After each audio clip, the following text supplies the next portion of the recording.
How's it going, Reef Keepers? Just wanted to show you guys what I'm doing for the electrical behind the nano reef tank that I am currently building for my daughter for Christmas. So we had a wall outlet over on this side, and the tank is going to kind of be pushed into the corner so that it's, at an angle. It's not going to go flat to one wall or the other. I'm gonna kind of, push it straight back so that you can see it from multiple angles.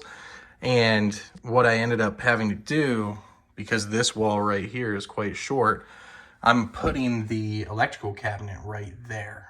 So because it's all the way over there, I needed a way to reach it. So this being a tank that my kid's going to be around and in her playroom, I'm already cautious about electrical on my tank. I wanted to be extra cautious on her tank. So I went ahead and purchased a electrical box to go over the outlet on the wall that's waterproof and has a waterproof cover on it that I'm going to snap onto it here in a minute. Then I purchased Iron Forge 12 gauge automatic reset GFCI. It's a 3-foot cord that I purchased. So you can see it only goes 3 feet, right? But it will automatically reset in case we're gone and something trips, and I don't want the tank to completely die, especially if it's a kind of a false reading, or so to speak. But it will prevent, major catastrophe due to water getting into electrical.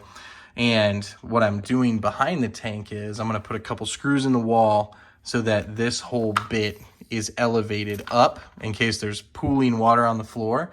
But also I went ahead and wrapped, so I bought a 6-foot 12 gauge Iron Forge GFCI, or not GFCI, but just extension cord.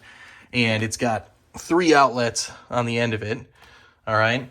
And then I went ahead and where I connected them, I wrapped it in waterproof tape. And then I am also enclosing it in this waterproof box, which I can't really put it together with one hand, but you get my drift. Like it will close over it, and they overlap one another like this. And that is going to be what's mounted up on the 2 screws that I put in the wall. So one, it's protected from splash, right? Because it's going to be enclosed in this box. And 2, it's going to be protected from pooling because I'm going to have 2 angled long screws in the wall, and it's going to be draped up on top of it. This excess can stay behind the tank, and then this I'm going to mount to the back of that sheet of marine board that I put on the back of the electrical cabinet. And I'm going to go ahead and mount this with screws and kind of lock it in place, and then plug the electrical strips that I'm going to be using, smart strips, into this. So 12 gauge is probably overdoing it, especially for a nano tank. And Iron Forge is like one of the very best brands out there and most reliable. So it's, not exceedingly cheap. But again, where I wanted to go expensive on this tank in some regards has to do with safety, just because it's a kid.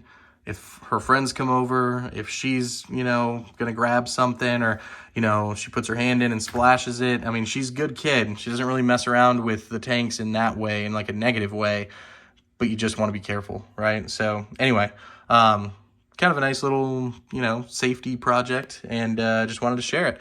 If you're enjoying the Reef Tank build series, go ahead and like and subscribe. Thanks, guys.